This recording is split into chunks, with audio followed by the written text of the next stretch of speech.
ไปดีทุกคนวันนี้เราก็มาหลอกแคมป์ของเนาะเราเบิกบรรยากาศยามแรงตอน6 โมงเย็น6 โมงแรงเอาบรรยากาศที่7 โมงคนกระไรนะคนก็รายทุกมื้อนะอันนี้เป็นมื้อวันหยุดนะคนกระไรมื้อรายของมื้อปกติ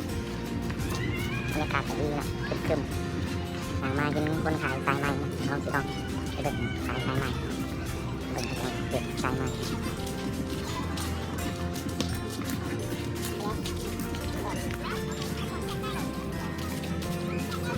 อันเท่าไหร่เนี่ย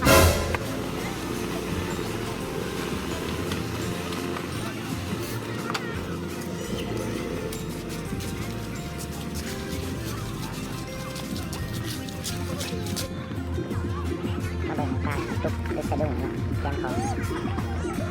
สะดุ้งทางเรือเนาะ